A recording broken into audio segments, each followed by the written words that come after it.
to stop what you're doing and listen. Hello and welcome to episode 44. I am MOSH, and before we get into the video games and music, I gotta talk about something that was a little weird that happened to me the other night. So, I have a dog, and every night he has to go to the bathroom before he goes to sleep.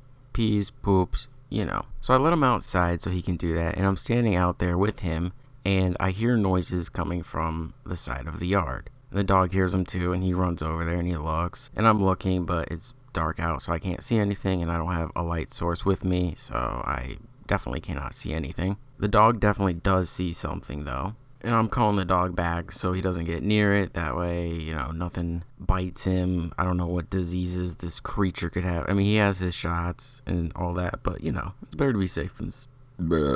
Excuse me. It's better to be safe than sorry. So the dog walks away, and he goes and does his business, and I keep hearing the noises. And, there's some metal over there and some, shrubbery, and I can hear it moving through the shrubbery. I can hear it, scratching on the metal and, trying to jump up on it. So whatever this animal was, it had some weight to it. I don't think it was a squirrel, and I don't know if it was a cat. There have been cats that kind of roam around the neighborhood. I don't think it was a cat because it didn't meow. And I feel like if it came face to face with a dog, it would meow or hiss or do any of that, and it didn't. But it was smart. When the dog walked away, it sounded like it was trying to escape. And then when the dog would come back over there, it would get quiet. Anyway, the dog does his thing, and we go back inside. There are stairs in the house, and as I was walking up the stairs, it really looked like there was a person standing on top of the stairs, looking down at me. Just an outline or a shadow, whatever. And it actually made me feel uneasy. I just stared up at it, and I walked towards it very slowly. So that was also weird. And then I'm sitting in the room. I don't even remember what time it was, but I felt something step on my foot. Not just step on my foot, but step on it and just stand on it. And, the dog does that sometimes. He's completely unaware of his surroundings, and he'll just walk over you or walk on you because, he's a small dog, so he barely weighs anything. But he does that, so I just thought it was the dog. So I look down, and the dog's not there. He's over to the side, sleeping. So weird noises outside, shadowy figure at the top of the stairs, and now something touching my foot, all in the same night. Not to mention, that was also my grandpa's birthday that day, and he's dead. I've seen shadow people before. I've seen shadow animals before. The other day, out of the corner of my eye, I saw something black, and I thought it was a person standing next to me, and I physically jumped, but no one was there. I saw a cat walk down the hallway once, which was the same size as one of my cats that died a few years ago. The other day was actually something even more creepier and scary than what I just said. And I was sitting here thinking, I was like, man, I haven't seen my one cat in a while. I wonder where he is. Totally thinking he was somewhere in the house. Only to then remember that he died last year. So the other day, my mind, or my reality, completely warped. And I totally forgot that my cat was dead. So while the ghosts are plotting my death, if anyone wants to come over for a slumber party, just let me know. Weird stuff indeed. Let's just talk about video games. How about we do that? First up, we have EA. So they announced that they are willing to remaster fan favorite games. So that's cool. They also said that NBA Live 20 is done. It's not happening, canceled, see you later, alligator. They also went on to say that the next Battlefield isn't going to come out until after April of 2021. So Battlefield fans, you gotta wait a while for the next installment. And hopefully it's Bad Company 3. That would be awesome. Because Bad Company 1, I enjoyed. Bad Company 2, I enjoyed even more. I think that's probably the best Battlefield game out there. Bad Company 3 would be cool. As long as it's the same as the previous ones and it's not wildly different. And of course, we all know that BioWare is working on the next Dragon Age game after the total flop that was Anthem, and they basically said that that game will not come out until 2022. So Dragon Age fans gotta wait even longer. And EA has made some of their games now available on Steam. So if you wanted to play any of their games on PC before, you had to use their Origin launcher. And now some of their games are on Steam. I don't think it's every game. but at least some of like the popular ones. Next up, we have the free PlayStation Plus games for November 2019. Neo is a visceral, action-driven adventure where you must hone your skills, upgrade your weapons, and demonstrate perseverance and mastery in besting some of ancient Japan's fiercest demons. Travel to the blood-soaked Sengoku period and take on the role of an embattled outsider as you fight to liberate a guardian spirit from the clutches of a power-hungry sorcerer. Wielding swords, spears, shuriken, bows, rifles, powerful elemental magic, and more, shape yourself into an unstoppable samurai warrior. Develop new skills, find ever more powerful armor, and perfect your playstyle as you explore overrun towns, brooding caves, and abandoned harbors.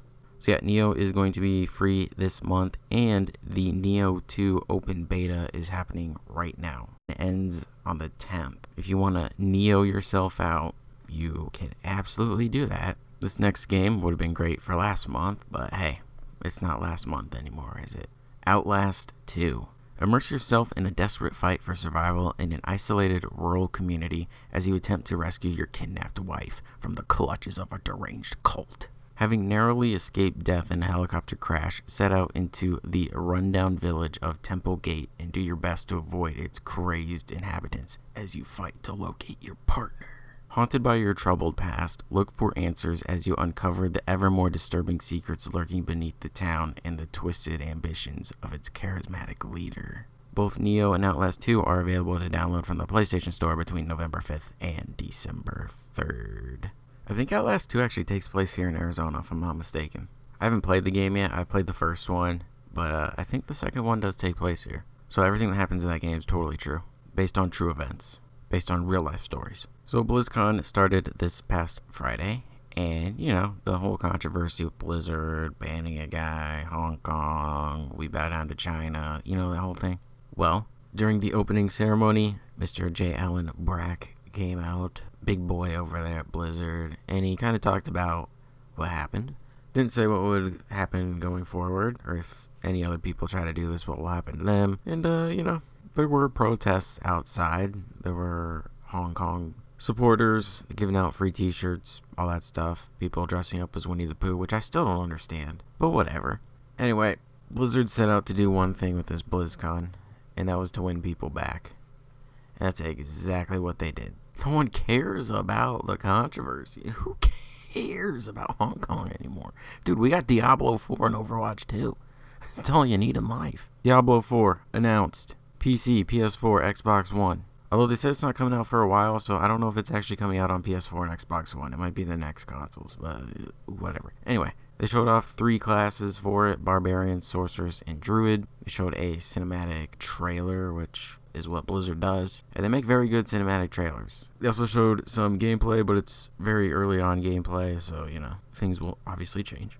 And then, of course, Overwatch 2, bada bing, bada boom, also released an announcement cinematic trailer for that. So what's happening with Overwatch 2 is that Overwatch 2 players can play with Overwatch 1 players. Play on the same maps, same heroes, all that good stuff. All your cosmetics from the first game will transfer to the second game. There will, of course, be new maps and new characters. There's going to be a new mode.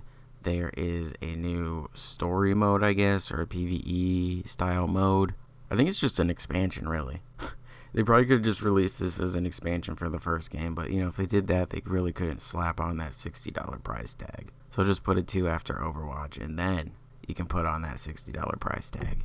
Moving on to World of Warcraft, new expansion called Shadowlands with another cinematic trailer. You get the point, and this comes out next year. And then Hearthstone got some announcements as well. There's a new expansion called Descent of Dragons, which launches on December 10th. There's a cinematic trailer for that, if you could believe it.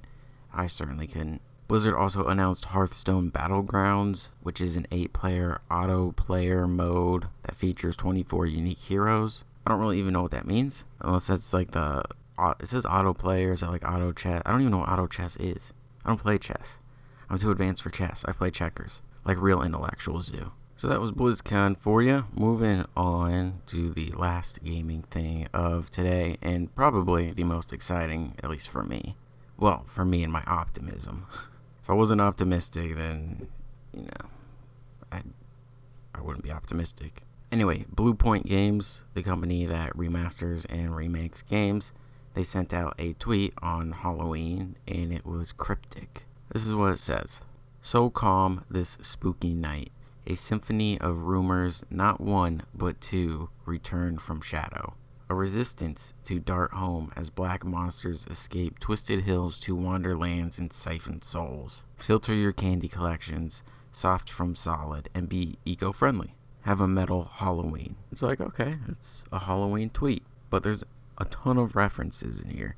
And a lot of people think they're trolling, and they absolutely could very well be trolling. But these are most of the references, if not all of them, that were in the tweet. So Calm, which is So Calm, the game. Night and Symphony, which would be Castlevania Symphony of the Night.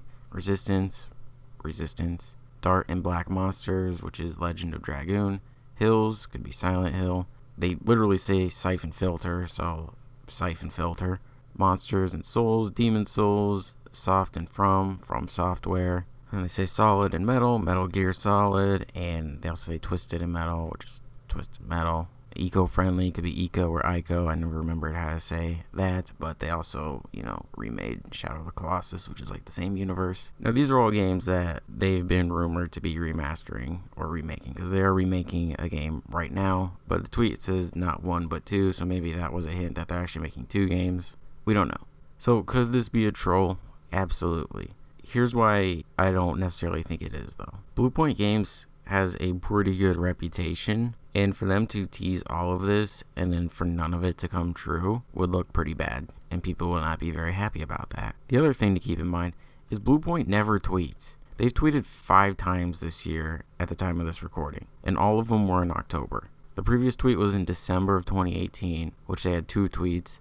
The one before that was in June, and the one before that was in March of 2018. They rarely ever tweet. So for them to just randomly tweet this out, I mean, come on. It's a little out there for them. The other thing is that they could be remastering or remaking one of these games, possibly 2 of these games, but maybe they know that these games are going to be part of the backwards compatibility with the PS5.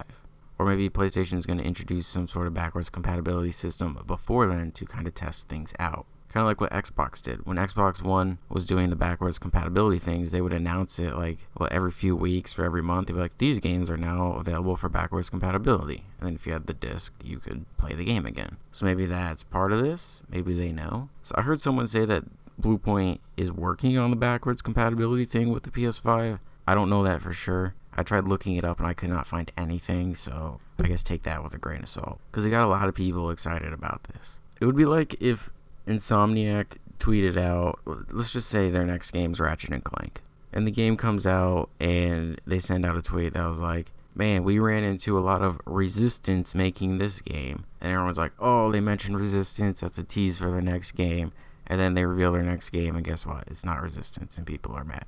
But we kind of know the next game's not resistance anyway, because they're making Spider-Man as well. So that wasn't even a good example. Let's find a better example. Last of Us Part 2 is about to come out, and Naughty Dog sends out a tweet that says, you think you know, but you don't know Jack. And Jack is spelled J-A-K, like Jak and Daxter. So now everyone gets excited that Naughty Dog's about to make a Jak and Daxter game. They then announce their next game, and it's not Jak and Daxter. Now people are disappointed. And that's the thing with this tweet, is we don't know what Bluepoint's working on. The biggest rumor is Demon Souls, but we don't know for sure. And obviously I want this to be true because Resistance is mentioned. I've already been over this a million times, how much I want Resistance to come back. Specifically the first game. If you have not seen my recent Destiny video where I talked to Bungie about their Crucible mode, I show off Resistance. And for a 2006 game, it looks pretty good. Maybe all these games are getting remastered in some way. They make it backwards compatible and they release a patch and it boosts the performance, upgrades the graphics a bit, maybe frame rate. You can do all that. I don't even need that. When I went on Resistance to capture that gameplay, I had my video output set to 1080p, and when I got on the game, it was like, yo, this game really only supports 720p, so you kind of got to change it. So a game that looks that good in 720p, you just bump it up to 1080, just bump it up. Obviously, there's more to it than that. I don't even need big changes. And then Twisted Metal, I love Twisted Metal. It's just, some games in here are mentioned that I really love, and I would love to see come back. So I obviously want this to be true, which is why I was talking about me being super optimistic, and usually that just leads to disappointment, so we'll see where it goes. We'll see what happens. But Bluepoint's game, whatever they're working on, is apparently not coming out until the PS5, which is still a year away. There's something else that I noticed about all these games that were referenced, and that's that they're all PlayStation games. At least, like, the original versions of them are. Like, Metal Gear Solid eventually came to Xbox, but the original was on PlayStation. Now, Symphony of the Night, I believe, was on Sega as well, but it was definitely on PS1. SOCOM's PlayStation series, Resistance, Legend of Dragoon was on it. Siphon Filter, Demon Souls, Ico, Eco, again, whatever you want to call it. And, of course, Twisted Metal. And the first Silent Hill. So that could be a hint at something else. You got PlayStation games, maybe backwards compatibility thing, you know? Like, some things are kind of adding up here. But that's all I'm going to say on that. Let's move on to music. So, last week I said, I don't know if The Word Alive is releasing a new song or not. Well, they did. It's called Burning Your World Down. It's pretty good. And they are releasing a new album next year, but they said they couldn't wait to release a new song until then, so they just dropped it now. And should be good stuff. The last few albums have been great, so hopefully this is also great. I know people want them to go back to their old sound, but you know what? People change. Get over it. And then out of nowhere, Fever 333 dropped a brand new song called Kingdom. I don't know why or what it's for. They just released a new album earlier this year. So I don't know if this is like a bonus track for maybe like some deluxe version of the album that's coming out. It kind of sounds like a bonus track. You know, when you listen to bonus tracks, you're like, it's good, but it's not like album quality. And that's kind of what this song is. It's good, but I can see why it wasn't on the album. Or maybe they were just messing around and they're like, hey, let's make a new song. And then they just made a new song and released it. And the dog's losing his mind right now. Also, the other day, My Chemical Romance revealed that they are coming back to play a show. I don't know if an album's involved or if it's just a one-off show. They released one date and tickets sold out in 3 minutes. I also think the venue they chose is smaller than venues they would normally play, so that's interesting. But whatever, it's sold out, so I don't even know why I'm mentioning it. But if they are back, then they're back, and maybe an album's coming, maybe it's not. I don't know. Also, the day after that, Rage Against the Machine announced that they were coming back. Again, I don't know if an album's coming with it, but they announced 5 shows that they are playing. So the 5 dates for them at the moment, they said more will be announced, but this is just what has been announced so far. El Paso, Texas on March 26th, La Cruz, New Mexico, March 28th, Phoenix, Arizona, March 30th, Indio, California, April 10th, and Indio, California, April 17th. And the California shows are part of Coachella, just hitting up the Southwest, apparently. And those are all, obviously, in 2020. I also feel like something else music-related happened, and I just can't remember it, so that's always just fantastic. Moving on. We'll just go right to the weekly pick. So my weekly pick this week is Retro Replay on YouTube. I've already recommended them before, and I'm going to do it again. Well, the channel is Troy Baker and Nolan North, who are voice actors. And the first time I recommended them is because they started up their Uncharted 1 playthrough. It was the first time Nolan has played through it, which is still weird to me. I don't know how you can voice a character like Nathan Drake for 10 years and never play the games. So they played through that, and now they've started up their playthrough of Uncharted 2. They also do other videos as well, but, you know, I'll just recommend the channel. If you want to watch the playthroughs, you can. If you want to watch the other videos, you can. So a link to their channel in the description below. Now on to my weird story of the week. Yes, we are back to weird stories, even though I just gave kind of a creepy story at the beginning. We're heading down under to Australia. An Australian man suffered numerous sinus infections over an 18-year period before doctors finally smoked out the cause. The 48-year-old patient finally realized his breathtaking situation thanks to doctors at Sydney's Westmead Hospital, where he was referred after complaining of headaches. A CT scan showed what looked like a calcified lesion in the nasal passage. When surgeons went in for a closer look, they ended up removing what the report described as a rubber capsule containing degenerate vegetable/plant matter. Doctors removed the object and later engaged the patient in what the report called specific questioning. At that point, the man remembered an incident in which he was about to go to prison and his girlfriend gave him a parting gift of some weed in a rubber balloon. The man inserted the bud-filled balloon up his right nostril, but ended up inhaling it further than he expected, to the point where he thought he had swallowed it. He then forgot about it, despite suffering numerous sinus problems since the indica inhalation. The man is breathing easier these days. He reported a complete resolution of his nasal issues after having the weed removed. The guy had a balloon full of weed in his nose for 18 years. And then he said he thought he swallowed it. I mean, I'm pretty sure you would know if you swallowed it or not. You would kind of feel it. Just Australian things. Anyway, that's going to do it for me this week. I don't know how long the episode was. So if it was short, oh well. If it wasn't really that short, oh well. I kind of try to hit at least 20 minutes. I think 20 minutes is a good minimum. So I don't know if I hit that or not because I haven't edited this yet. Now you know where I'm at least trying, where the goal is. Try to at least hit the 20 minutes. Anyway, I'm out of here. So you can, as always, listen on YouTube, iTunes, Spotify, all those places. Links are always in the description. I'll have some links down below in the description as well to the other things that I mentioned, as well as my own links to Twitter and Twitch. And I will talk to you guys next week. Later.